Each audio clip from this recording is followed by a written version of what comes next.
क्या आप एक ऐसे टीनेजर हैं जिसकी जिंदगी में कोई दिशा नहीं है? क्या आप समझना चाहते हैं कि जिंदगी कैसे चलती है?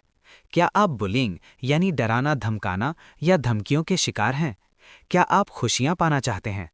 ये समरी आपके सारे सवालों का जवाब देगी। इस समरी में आप एक टिपिकल टीनेजर के दिमाग में क्या चलता है के बारे में और ज़्यादा जानेंगे। हो सकता है कि जिन चीज़ों के बारे में आप परेशान रहते हैं वो दूसरे टीनेजर्स की नज़र में आम बात हो। अपनी इंडिविजुअलिटी या व्यक्तित्व के गहरे मतलब को खोजिए और ये डिस्कवर कीजिए कि आप असल में कौन हैं। ये समरी आपको सेल्फ वर्थ मतलब खुद की अहमियत और सेल्फ लव मतलब खुद के लिए प्यार खोजने में मदद करेगी। इस समरी के जरिए अपने परिवार और दोस्तों को समझिए। ये समरी आपके रिश्तों को एक नया मतलब देगी। खुशियों का राज खोलें और सीखें कि उन्हें कैसे ढूंढना है। खुद से और अपने आसपास के लोगों से बेहतर रिश्ता बनाएं। आज ही एक हैप्पी टीनेजर बने। एम आई नॉर्मल? क्या ऐसा कुछ है जो आप खुद के अंदर बदलना चाहते हैं? अपने बाल, वेट, आंखों का रंग या फिर अपना शरीर नापसंद करना टीनेजर्स में एक आम बात है। स्टडीज बताती हैं कि करीब 96% टीनेजर्स अपनी फिजिकल अपीयरेंस यानी लुक से खुश नहीं हैं, खासकर अपने चेहरे और शरीर से। ये महसूस करना कि आप अलग बनना चाहते हैं आम बात है। इस फीलिंग की मदद से आप अपनी जिंदगी में ग्रोथ और बदलाव ला पाएंगे। एक टीनेजर होने का मतलब है एक दूसरे से अलग होना। ये अपनी उम्र के दूसरे लोगों से अपने फर्क को खोजने के बारे में है। अगर आप कभी भी ऐसे समय से गुजरे जब आपको लगे कि आप आम लोगों से अलग हैं, तो परेशान ना हो। दूसरे टीनेजर्स भी ऐसा ही महसूस करते हैं। एक टीनेजर होने के नाते आपको ऐसा लग सकता है कि फिट होने के लिए आपको खुद को बदलने की ज़रूरत है। सोसाइटी ने आपको ये सोचने पर मजबूर कर दिया है कि आपको खुद को बदलने की ज़रूरत है। 5 ऐसी आम बातें हैं जिन पर ज़्यादातर टीनेजर यकीन करते हैं। 1. आपको सक्सेसफुल होने के लिए स्मार्ट होने की ज़रूरत है। 2. खुशियाँ तभी आती हैं जब आपके पास चिंता करने के लिए कुछ ना हो। 3. आपके सपनों का पार्टनर आपको तभी मिलेगा जब आप सुंदर होंगे। 4. सिर्फ अच्छे दिखने वाले लड़कों को ही सुंदर लड़कियां मिलती हैं। और 5. गलती करना बुरा है। जैसे जैसे आप बड़े होंगे जल्द ही आपको एहसास होगा कि ये सभी बातें सच नहीं हैं। ऐसे कई सक्सेसफुल लोग हैं जो अपने स्कूल में स्मार्ट नहीं थे। बिजी होने के बावजूद लोग खुशियां ढूंढ लेते हैं। अपने लुक्स की चिंता किए बिना आप जिसे चाहें उसे डेट कर सकते हैं। आखिर में गलतियों से बचा नहीं जा सकता। ज़्यादा से ज़्यादा आप ये कर सकते हैं कि आप उनसे सीख लें। अगर आप एक अलग जिंदगी जीना चाहते हैं तो सबसे ज़रूरी काम जो आपको करना होगा वो है बदलना। अगर आप हमेशा एक ही चीज़ करते रहेंगे तो आपको रिजल्ट्स भी एक ही मिलेंगे। आपको आपका माइंडसेट और ज़िंदगी की ओर अपना एटीट्यूड दोनों ही बदलना होगा। गैविन की कहानी के बारे में जानते हैं और देखते हैं कि उसने अपनी ज़िंदगी कैसे बदली। गैविन हाई स्कूल में 3rd ईयर का स्टूडेंट है। उसके माँ बाप का तलाक हो चुका है और वो ऐसे दौर से गुजर चुका है जहां उसने किसी की भी बात सुनने से मना कर दिया था। गैविन को लगता था कि उसके पेरेंट्स उस पर बिल्कुल ध्यान नहीं देते थे। हर रोज़ उसकी माँ उसके उसके हिस्से के घर के काम ना करने पर डांटती थीं। स्कूल में गैविन को दूसरे बच्चों से लड़ाई करने की वजह से अक्सर प्रिंसिपल के ऑफिस में बुलाया जाता था। एक दिन उसकी माँ उसके रवैये से थक गईं और फैसला किया कि वो उसके साथ सीरियसली बात करेंगी। उन्होंने उसे बताया कि उसे अकेला पालने और तलाक से गुजरने के कारण उनकी ज़िंदगी पहले से ही बहुत मुश्किल है। उन्होंने गैविन को बताया कि वो उसका गुस्सा समझती हैं, लेकिन उसे स्ट्रांग बनने की भी ज़रूरत है। आखिरकार एक दूसरे के लिए वही दोनों हैं। अगर गैविन ने अपना बर्ताव नहीं बदला तो उन दोनों के लिए मुश्किलें और बढ़ जाएंगी। उस समय गैविन को एहसास हुआ कि वो अकेला नहीं है जो अपने माँ बाप के तलाक की वजह से परेशान है। ये सच है कि उसने एक परिवार का होने का मौका खो दिया है, लेकिन उसकी माँ भी बहुत कुछ झेल रही हैं। गैविन ने तुरंत ही अपना बर्ताव बदलने का फैसला किया। उसके एटीट्यूड से किसी का अच्छा नहीं हो रहा था। जो प्यार और अटेंशन वो अपने पेरेंट्स से चाहता है वो सब उसे पहले से ही मिल रहा है। वही था जो उसे देख नहीं पा रहा था। इसके बाद से गैविन सुबह जल्दी उठ जाता और खुद पूरा घर साफ करता। उसने बाकी स्टूडेंट्स के साथ अच्छे से रहने की भी पूरी कोशिश की। ऐसा करने से गैविन और उसकी माँ करीब आने लगे। वो एक दूसरे से खुलने लगे और वो अपने पिता के साथ भी अच्छा रिश्ता बनाने में कामयाब रहा। अपनी जिंदगी बदलना ऐसा बोलना आसान है, करना उतना आसान नहीं है। लेकिन एक बेहतर फ्यूचर के लिए पहला कदम बदलाव ही है। हु एम आई? खुद को डिस्कवर करना आसान नहीं है। ज़्यादातर लोग अपनी ज़िंदगी का मतलब ढूंढने में बड़ी देर कर देते हैं। चाहे आप अपनी ज़िंदगी का असली मकसद ढूंढें या नहीं, सबसे ज़रूरी है खुद को पसंद करना। खुद को पसंद करने से दूसरे भी आपको पसंद करने लगते हैं। जो लोग खुद को पसंद नहीं करते हैं उनकी सेल्फ इमेज भी अच्छी नहीं होती और वो ऐसे बन जाते हैं जिसे कोई पसंद नहीं करता। वो दूसरे लोगों से सोशलाइज यानी मिलते जुलते समय अक्सर इन 2 तरीकों का इस्तेमाल करते हैं। पहला, जितना हो सके उतना वो दूसरों को क्रिटिसाइज करने की कोशिश करते हैं। ये तरीका उन्हें दूसरों से बेहतर होने का एहसास देता है। इसलिए अगली बार जब कोई आपको क्रिटिसाइज करे तो याद रखिए कि प्रॉब्लम आप में नहीं है। दूसरा तरीका है खुद को क्रिटिसाइज करना। इन्फीरियर यानी खुद को कमतर समझने वाले ये लोग अक्सर अपनी गलतियां इस उम्मीद से पॉइंट आउट करते हैं कि लोग उनकी तारीफ करेंगे। ये स्ट्रैटेजी दूसरों से खुद को कंफर्ट दिलवाने और अपने लिए अच्छी बात बुलवाने के लिए रिवर्स साइकोलॉजी का इस्तेमाल करती है। खुद को पसंद करने में खुद को माफ करना भी शामिल है। इंसान होने के नाते हम सभी गलतियां करते रहते हैं। किसी चीज को लेकर अगर आप गिल्टी महसूस कर रहे हैं तो इसका मतलब है कि आप उसके नतीजे पहले ही झेल चुके हैं। खुद को गिल्ट से आज़ाद होने दीजिए और खुद को माफ़ कीजिए। इससे आपको नया नज़रिया मिलेगा और आप अपने लिए और दूसरों की तरफ और ज़्यादा काइंड यानी दयालु बनेंगे। अपने परफेक्ट ना होने को भी अपनाइए। याद रखिए, आपका गोल हर दिन खुद को इम्प्रूव करना है। आप हर चीज़ में अच्छे नहीं हो सकते। हालांकि कुछ लोग बहुत ज़्यादा टैलेंटेड और गिफ्टेड होते हैं, लेकिन ऐसे लोग बहुत ही कम होते हैं। असल में ज़्यादातर लोग बस 1 या 2 चीज़ों में अच्छे होते हैं। ऐसा भी हो सकता है कि आप किसी भी चीज़ में अच्छे ना हों, और इसमें कोई बुराई नहीं है। ये दुनिया खूबसूरत और टैलेंटेड लोगों से भरी हुई है, लेकिन ज़रूरी नहीं है कि हर खूबसूरत और टैलेंटेड इंसान पसंद करने लायक हो या फिर काइंड हो। अच्छा कैरेक्टर होना ही सबसे ऊंची और बड़ी बात है। लाइकेबल यानी जिसे लोग आसानी से पसंद कर लेते हैं, बनने के लिए आप में नम्रता, ईमानदारी, बहादुरी, दया और बड़ा दिल जैसी खूबियां होनी चाहिए। इन्हीं गुणों से अच्छा कैरेक्टर बनता है। आप इन खूबियों के साथ पैदा नहीं होते हैं, आप इन्हें डेवलप करते हैं। आप टैलेंट और सुंदरता के दम पर उतनी रिस्पेक्ट नहीं पा सकते जितनी आप अच्छे कैरेक्टर के लिए पा सकते हैं।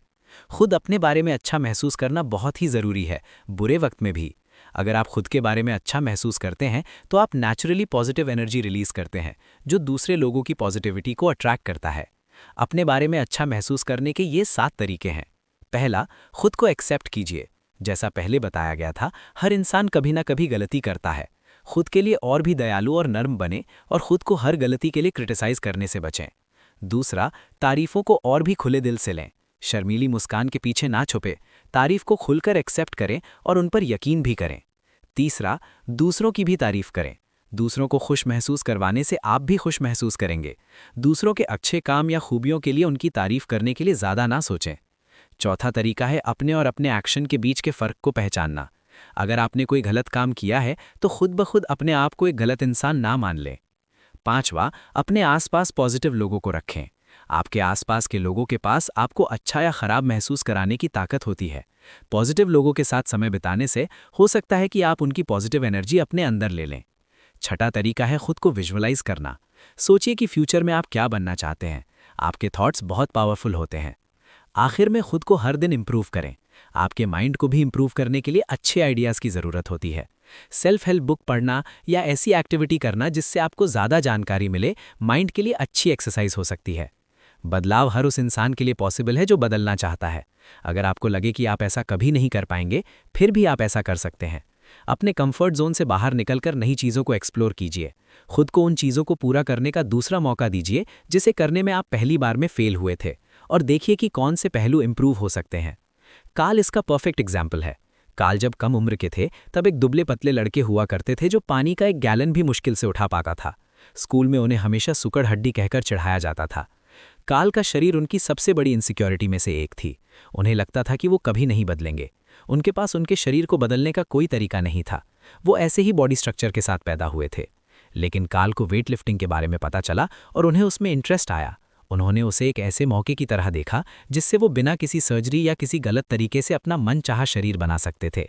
काल ने हफ्ते में 6 दिन जिम जाना शुरू किया और एक स्ट्रिक्ट डाइट फॉलो करने लगे। 2 साल बाद काल का वजन 50 किलो बढ़ गया था। आखिर में वो ऐसी बॉडी बना पाए जिसका उन्होंने सपना देखा था। जरा सोचिए, अगर काल ये मानकर बैठ जाते कि वो कभी भी बेहतर नहीं हो सकते, तो वो अभी भी अपनी जिंदगी में दुखी होते। नए तरीकों को आजमाकर काल अब अपने बारे में अच्छा महसूस करते हैं और अपनी बॉडी को लेकर ज़्यादा कॉन्फिडेंट है। तुम कहाँ थे? क्या तुम्हें पता है कि क्या वक्त हो रहा है? कल रात तुमने कचरा बाहर क्यों नहीं रखा? तुम्हारे नंबर इतने कम क्यों आए हैं? तुम कहाँ जा रहे हो? क्या आपने कभी अपने पेरेंट्स को ये सवाल करते हुए सुना है? एक टीनेजर होने के नाते अपने पेरेंट्स को इरिटेटिंग समझना नॉर्मल बात है। वे ऐसे कई सवाल करते हैं जिसका आप जवाब नहीं देना चाहते। पेरेंट्स अपने बच्चों के लिए कर्फ्यू लगा देते हैं ताकि वे घर जल्दी आए। वे आपसे वो काम करने को कहते हैं जो आप नहीं करना चाहते। सच में कहा जाए तो वो ज़्यादातर समय सन की जैसे बिहेव करते हैं। लेकिन ये सभी आपको आगे चलकर एक बेहतर इंसान बनाने के लिए ज़रूरी है। आपको एक अच्छी ज़िंदगी देने के लिए आपके पेरेंट्स जितना उनके वश में होता है वो सब कुछ करते हैं। वे दिन के 9 घंटे काम करते हैं, घर साफ करते हैं, आपको स्कूल लेकर जाते हैं, रोज़ सुबह आपके लिए नाश्ता बनाते हैं और भी बहुत कुछ करते हैं। पेरेंट्स आपको आपकी गलती के लिए इसलिए डांटते हैं ताकि आप उससे सीख ले सकें। वो जो करते हैं ऐसा इसलिए करते हैं क्योंकि वो आपसे प्यार करते हैं। आप और आपके पेरेंट्स अलग अलग चीज़ों को लेकर परेशान रहते हैं। ज़्यादातर टीनेजर अपने मार्क्स को लेकर, फिर अपने दोस्तों को लेकर, बॉयफ्रेंड या गर्लफ्रेंड को लेकर और फिर पॉकेट मनी को लेकर परेशान रहते हैं। दूसरी तरफ पेरेंट्स अपनी जॉब को लेकर, अपने परिवार की ज़रूरत के लायक पैसे कमाने को लेकर, घर में ज़रूरत के लायक खाने को लेकर और अपने बच्चों को लेकर परेशान रहते हैं। आपको ये एहसास होना बहुत ज़रूरी है कि आपके पेरेंट्स भी इंसान हैं। आपकी तरह वो भी गलतियाँ करते हैं। कोई भी परफेक्ट नहीं होता, इसलिए अपने पेरेंट्स से भी परफेक्ट होने की उम्मीद ना करें। जब भी आप अपने पेरेंट्स के साथ बहस करें, वो बातें याद रखने की कोशिश करें जिसके लिए वो परेशान रहते हैं। हो सकता है कि आज काम पर उनका दिन मुश्किल रहा हो, उन्हें तुरंत विलन मत मान लिया कीजिए। उनके नज़रिए को समझने की कोशिश कीजिए। कोबी की सिचुएशन को देखते हैं और जानते हैं कि उसके और उसके पिता के बीच क्या हुआ था। कोबी के पिता अपने घर पर बने ऑफिस में बैठे अपने क्रेडिट कार्ड के उधार के बारे में चिंता कर रहे थे। उनके महीने के खर्चे उनकी कमाई से कहीं ज़्यादा हैं, जिस वजह से वे उधारी में चले गए थे। वे $25,000 का उधार कैसे चुका सकते हैं जब उनके महीने की कमाई बस $10,000 है। उसी समय कोबी अपने पिता के ऑफिस में इस उम्मीद के साथ गया कि उसे एक नई साइकिल मिलेगी। उसके सभी दोस्तों के पास साइकिल थी, इसलिए उसे भी एक साइकिल चाहिए थी। हिम्मत करके कोबी ने अपने पिता से एक नई साइकिल खरीदने के लिए पूछा। अपने बेटे की इच्छा सुनकर कोबी के पिता गुस्सा हो गए। वे कोबी पर चिल्लाए और उसे अपने सारे खर्चे और उधार गिनाने लगे जो उन्हें चुकाने थे। उन्होंने कोबी को कहा कि ये उनके लिए ऐशो आराम से जीने का समय नहीं है। कोबी अपने पिता का जवाब सुनकर चौंक गया। उसने तो बस एक साइकिल ही मांगी थी, उन्हें इतना चिल्लाने की क्या ज़रूरत थी जबकि वो सीधा मना कर सकते थे। इस बर्ताव से कोबी को चोट पहुंची और उसने अपने पिता से दोबारा बात ना करने की ठान ली। ऊपर बताई गई सिचुएशन में आप देख सकते हैं कि पेरेंट और बच्चा दोनों ने जो किया वो करने के लिए उनके पास अपने अपने कारण थे। पेरेंट को भी अचानक से झटका लगा और बच्चा भी चौंक गया। दोनों को एक दूसरे को समझने की कोशिश करनी चाहिए। उसके पिता अपने उधार ना चुका पाने की वजह से परेशान थे, जबकि कोबी अपने दोस्तों में फिट होना चाहता था। थोड़ी ज़्यादा बातचीत करना और थोड़ी समझदारी से इस झगड़े या मनमुटाव से बचा जा सकता था। ज़्यादातर टीनेजर अपने पेरेंट्स को थैंक यू कहना भूल जाते हैं। अपना पूरा वक्त, कोशिश और पैसों को सैक्रिफाइस करने के बाद भी पेरेंट्स को ऐसा महसूस नहीं होता जैसे उनकी कोई कदर है। थैंक यू बोलना हमेशा ज़रूरी नहीं है, लेकिन इससे आपके पेरेंट्स का दिन बन सकता है। ये अप्रिसिएशन लंबे समय तक चल सकती है। फ्रेंड्स, अपने दोस्त समझदारी से चुनें।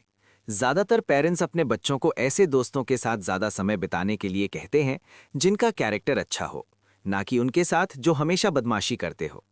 एक टीनेजर होने के कारण हो सकता है कि आपको इसके पीछे का कारण पता ना हो सकता है कि आपको आपके पेरेंट्स बुरे लगें क्योंकि वो आपको उन लोगों के साथ समय बिताने नहीं देते जो आपको पसंद हैं। लेकिन जल्द ही आप इसके पीछे का कारण समझ जाएंगे। आपके दोस्त आप पर और आपके बिहेवियर पर असर डालते हैं। पेरेंट्स के अलावा आपके दोस्त भी हैं जो जिंदगी भर आपको गाइड करते हैं।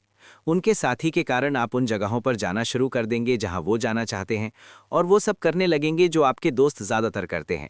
ग्रुप में फिट होने की इच्छा होना नॉर्मल बात है। इसी वजह से सही तरह दोस्त चुनना ज़रूरी है। खुश और गोल ओरिएंटेड लोगों के साथ रहने से आप भी उनकी तरह बनेंगे। उनकी पॉजिटिव एनर्जी आप तक फैल जाएगी और आपको अपने बारे में अच्छा महसूस कराएगी। अगर आप दुखी लोगों के साथ रहेंगे जो ज़्यादातर झूठ बोलते हैं, धोखा देते हैं या फिर चोरी करते हैं, तो हो सकता है कि आप भी उन्हीं की तरह बन जाएं।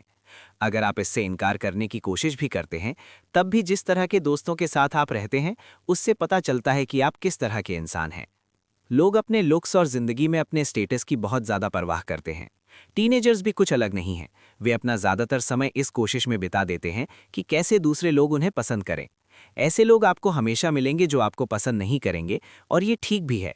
आप हर किसी को खुश नहीं कर सकते, इसीलिए खुद पर फोकस कीजिए। आप जो हैं वही बने रहें। किसी से खुद को पसंद करवाने के लिए आपको खुद को बदलने की ज़रूरत नहीं है। दूसरों के अटेंशन के लिए बेताब मत होइए। अपनी ज़िंदगी जीते रहिए और दूसरों का इंतज़ार करना बंद कीजिए। कभी भी दूसरों के लिए अपनी ज़िंदगी को मत रोकिए, क्योंकि इसके बहुत चांस हैं कि वो कभी आए ही ना और आप बेकार ही इंतज़ार करते रह जाएं। अगर आपके दोस्तों के साथ कभी लड़ाई हो जाती है तो उन्हें माफ़ करने की कोशिश कीजिए। माफ़ी उनके लिए नहीं है, बल्कि आपके खुद के लिए है। अपने अंदर गुस्सा रखने से कुछ नहीं होगा, बल्कि आपकी ज़िंदगी में नेगेटिव एनर्जी आएगी। दूसरों को माफ़ करके आप खुद को उस नेगेटिविटी से आज़ाद होने और आगे बढ़ने की इजाज़त देते हैं। इसे बेहतर तरीके से समझने के लिए जेड और ईथन की सिचुएशन को देखते हैं। जेड और ईथन इतने लंबे समय से बेस्ट फ्रेंड्स हैं कि अब उन्हें याद भी नहीं है कि वो कब से एक दूसरे के साथ हैं। उनके परिवार भी काफ़ी करीब हैं, इसीलिए वो अक्सर छुट्टियां साथ में मनाते थे। एक दिन ईथन अपनी गर्लफ्रेंड सारा को घर लेकर आया। वो सारा को क्रिसमस डिनर पर लाना चाहता था, इसीलिए वो उसे अपनी फैमिली से मिलवाने लाया। जेड उस दिन ईथन के घर पर ही था। उसका करीबी दोस्त होने के नाते ईथन चाहता था कि जेड सारा से मिले और उसके साथ दोस्ती करे। एक दूसरे से मिलने के बाद जेड और सारा एकदम से करीब आ गए। उन्हें ऐसा लगा मानो वो एक दूसरे के लिए बने हैं। सारा ने जेड के साथ जो महसूस किया था वो उससे बिल्कुल अलग था जो वो ईथन के साथ महसूस करती थी। 1 महीने बाद सारा ने ईथन के साथ ब्रेकअप कर लिया और जेड के साथ रिलेशनशिप में आ गई। ये जानने के बाद ईथन को लगा जैसे उसके साथ धोखा हुआ है और वो अंदर से टूट गया। इस दुनिया में इतने सारे लोग होने के बावजूद सारा को जेड से ही प्यार क्यों हुआ? इस वजह से उनकी दोस्ती में भी दरार आ गई। ईथन ने खुद से वादा किया कि अब वो जेड और सारा से कभी बात नहीं करेगा। जब भी उनके परिवार आपस में मिलते, ईथन जेड से नजरें चुराता रहता और यूं दिखाता जैसे वो वहां है ही नहीं। इस सिचुएशन में आप सोच सकते हैं कि जेड और सारा माफी डिजर्व नहीं करते, लेकिन ईथन इससे बाहर आकर आगे बढ़ना डिजर्व करता है। ये प्रोसेस माफ करने से शुरू होगा। जेड और सारा को माफ करने से ईथन अपनी जिंदगी में आगे बढ़ पाएगा और खुश भी रह पाएगा। अपने दोस्तों के साथ अच्छा रिश्ता बनाए रखना आपकी सोच से ज्यादा मुश्किल हो सकता है। अपनी गलती निकालने के बजाय दूसरों की गलती निकालना ज्यादा आसान होता है। लंबी चलने वाली दोस्ती की चाबी है दोस्तों की अच्छी क्वालिटी पर फोकस करना। अपने दोस्तों की बुरी बातों के बारे में सोचना बंद करें और उनकी अच्छी बातों पर ध्यान देने की कोशिश करें। खुशी अपने अंदर से शुरू होती है। ऐसा ना सोचें कि खुशियां आपको अपने परिवार या दोस्तों से मिलती हैं। एक बार जब आप खुद के बारे में खुश महसूस करते हैं तो आप दूसरे लोगों में भी खुशी देखना शुरू कर देते हैं। स्कूल। टीनेजर्स में बुली करना सबसे कॉमन परेशानी में से एक है। किसी को बुली करने का मतलब है उसे डराना, धमकाना या उस पर धौंस जमाना। हर रोज लगभग हजारों बच्चे बुली किए जाते हैं। अगर आप उन टीनेजर्स में से एक हैं जो इसका शिकार हो चुके हैं, तो खुद को इसका जिम्मेदार ना समझें। ये आपकी गलती नहीं है। स्कूल को बच्चों और टीनेजर्स के लिए एक सेफ जगह होनी चाहिए। ये आपका दूसरा घर होना चाहिए। वो स्कूल जिसमें बुलीज हों, वो स्टूडेंट्स और उनके फैमिलीज को प्रोटेक्ट करने की अपनी ड्यूटी में फेल हो गया है। बुलीज ऐसे जेलस बच्चे होते हैं जो उन बच्चों को टारगेट करते हैं जिनके पास ऐसी कोई चीज़ होती है जो इनके पास नहीं होती, जैसे कि एक खुश परिवार या फिर सबसे अलग होने की हिम्मत। वो अपने अंदर का गुस्सा दूसरे लोगों पर निकालते हैं। अगर आप बुली होने से बचना चाहते हैं तो ये 5 तरीके याद रखें जिससे आप किसी बुली को आपको टारगेट करने से रोक सकते हैं। पहला, आप खुद को जितना शांत और कॉन्फिडेंट दिखा सकते हैं दिखाएं। बुलीज ऐसे इंसान को परेशान करना चाहते हैं जो उनसे डरते हैं। अगर आप दिखाएंगे कि आप उनसे नहीं डरते तो जल्द ही वो आपसे बोर हो जाएंगे। दूसरा, ऐसे दिखाएं जैसे कि आपको वो दिखाई नहीं दे रहा है। बुलीज को अटेंशन चाहिए। जो अटेंशन उन्हें चाहिए, अगर आप उन्हें वो नहीं देंगे तो वो किसी और को बुली करने के लिए ढूंढेंगे। तीसरा, बड़े इंसान बनिए या अपने अंदर बड़प्पन लाइए। जब भी कोई बुली बहस शुरू करे तो वहां से चले जाइए, उनके जाल में मत फंसिए। चौथा, अकेले मत रहिए। बुलीज भीड़ से डरते हैं। ज्यादातर वो उन लोगों को अपना निशाना बनाते हैं जो अकेले होते हैं और जिनके लड़ने की कोई उम्मीद नहीं होती। आखिर में, अपने हेल्थ को अहमियत दीजिए। अगर बुली को सिर्फ कोई चीज चाहिए तो उसे दे दीजिए। किसी ऐसी चीज के लिए अपने हेल्थ को चोट पहुंचाने का खतरा मोल मत लीजिए जो चीज दोबारा मिल सकती है। अगर आप किसी बुली से डील कर रहे हैं तो हमेशा किसी की मदद मांगिए। इसका मतलब ये नहीं है कि आप कमज़ोर हैं। अपने बड़ों से मदद मांगिए, जैसे कि आपके पेरेंट्स या टीचर्स से। ज़्यादा से ज़्यादा बड़ों को बताएं। जितने ज़्यादा बड़ों को पता होगा, आपको उतनी ज़्यादा मदद मिलेगी। आइए, केई की सिचुएशन को देखते हैं और समझते हैं कि उसने बुलिंग पर जीत कैसे पाई। केई सेकेंड ईयर हाई स्कूल का स्टूडेंट था। पिछले साल उसने ये नया स्कूल ज्वाइन किया था। लगभग तब से ही वो बुलिंग का शिकार रहा है। चेज उस स्कूल का बुली था, जो बड़ा लंबा चौड़ा था और लोग उसे देखकर ही डर जाते थे। ज्यादातर बच्चे उससे डरते थे, इसलिए जब केई को बुली किया गया तो कोई उसके लिए खड़ा नहीं हुआ। चेज अक्सर केई के लंच के सारे पैसे ले लेता, उसकी बुक्स फाड़ देता और केई से अपना सारा होमवर्क करवाता। और तो और, चेज केई को मारता और इस कारण वो पूरे स्कूल में डर के मारे भागता फिरता था। एक दिन केई ने फैसला किया कि बस अब बहुत हो चुका। उसने अपने टीचर्स, काउंसलर और पेरेंट्स को अपनी सिचुएशन के बारे में बताया। इससे पहले कुछ सीरियस होता, केई अपना दर्द खत्म कर देना चाहता था। अब की बार जब चेस केई के सामने आया तो वो बिल्कुल नहीं डरा। उसने चेस को नज़रअंदाज करना शुरू किया और चेस को दिखाया कि अब उसे कोई फर्क नहीं पड़ता। चेस केई के रिएक्शन से चौंक गया, कंफ्यूज हो गया। उस दिन बाद में चेस को स्कूल के प्रिंसिपल ने स्कूल से निकाल दिया। अब केई स्कूल अकेले नहीं जाता था। उसके नए दोस्त बन गए थे। वो भी बुलिंग के शिकार हो चुके थे। वो लोग ज्यादातर समय साथ बिताते थे। यहाँ तक कि जब दूसरे बुलीज उनके ग्रुप की तरफ आते, केई का ग्रुप उन्हें नज़रअंदाज कर देता। एक साथ वो लोग ज्यादा स्ट्रांग और कहीं ज्यादा कॉन्फिडेंट हो गए थे। बुलिंग का शिकार होना कोई ऐसी चीज नहीं है जिसके लिए आपको शर्मिंदा होना चाहिए। याद रखें कि अगर कोई आपको बुली करता है तो इसलिए क्योंकि वो आपसे जलता है। अगर उनके पास वो चीज होती जो आपके पास है तो वो इतना ज्यादा अपसेट नहीं होते। बुलिंग जैसी घटना को तुरंत रिपोर्ट करें और बड़ों की मदद लें। कई बच्चे कहते हैं कि मैं अलजेब्रा पढ़ ही क्यों रहा हूं, मैं अपनी जिंदगी में इसे कभी भी इस्तेमाल नहीं करने वाला हूं। ये सच है। आपको शायद घर खरीदते वक्त या फिर काम पर जाते वक्त अलजेब्रा के फॉर्मूले का इस्तेमाल कभी भी ना करना पड़े, लेकिन ये आपको ये जानने में मदद करेगा कि आप जिंदगी से क्या चाहते हैं। स्कूल आपको जनरल नॉलेज इसलिए पढ़ाता है ताकि आप ढूंढ पाएं कि आपको क्या पसंद है। अगर आप वहां बैठकर ये सोच रहे हैं कि कैसे आप जिंदगी में कभी भी अलजेब्रा का इस्तेमाल नहीं करने वाले हैं, तो स्कूल की पढ़ाने की टेक्निक काम कर गई। स्कूल के जरिए आपको पता चला कि आपको मैथ्स पसंद नहीं है और आप जिंदगी में कुछ और करना चाहते हैं। स्कूल का काम है आपको आपकी पसंद और जिंदगी में सही दिशा ढूंढने में मदद करना। आप कई तरह की स्किल्स डेवलप करेंगे और पता लगाएंगे उनमें से कौन सी आपको सबसे ज्यादा सूट करती है। स्कूल को चैलेंजिंग होना चाहिए। बिना किसी चैलेंज के आप लोग एक भी चीज नहीं सीखेंगे। किसी भी सब्जेक्ट की प्रॉब्लम को सॉल्व करके बच्चे को अपनी एबिलिटी पर कॉन्फिडेंस आता है। ये उन्हें उनकी पूरी काबिलियत तक पहुंचने में भी मदद करता है। हैप्पीनेस। आप ऐसी कई चीज़ों के बारे में सोच सकते हैं जो आपको गुस्से में चीखने और चिल्लाने के लिए मजबूर कर सकती है। अगर आप एक ऐसी लिस्ट बनाएं जिसमें आपने दुनिया की वो हर चीज़ लिखी हो जिससे आप नफरत करते हैं, तो शायद एक लंबी लिस्ट बन जाएगी। जिस तरह आप उन चीज़ों के बारे में सोचते हैं जो आपको पसंद नहीं है, ठीक उसी तरह आप उन चीज़ों के बारे में भी सोच सकते हैं जिनसे आप प्यार करते हैं। आप उन चीज़ों की एक लिस्ट बना सकते हैं जो आपको खुश करती हैं। अपनी ज़िंदगी की सभी बुरी चीज़ों के बारे में सोचने के बजाय उसकी अच्छी साइड को देखिए। अगर आप उन चीज़ों पर फोकस करेंगे जिससे आपके चेहरे पर मुस्कान आती है, तो आप खुश रहेंगे। जब आप उन चीज़ों को देखते हैं जिससे आपको प्यार है, तो खुशियाँ आसानी से आ जाती हैं। जिसने भी आपको कहा है कि खुश रहने के लिए खुद को बदलने की ज़रूरत है, वो झूठ बोल रहा है। खुशियाँ हर शेप और साइज़ में आती हैं। आप लंबे, छोटे, पतले या मोटे हो सकते हैं और फिर भी आप खुश रह सकते हैं। बाहरी सुंदरता पर ध्यान देना बंद करें। खुशियाँ सिर्फ उनके पास आती हैं जो खुद को सच में एक्सेप्ट कर लेते हैं।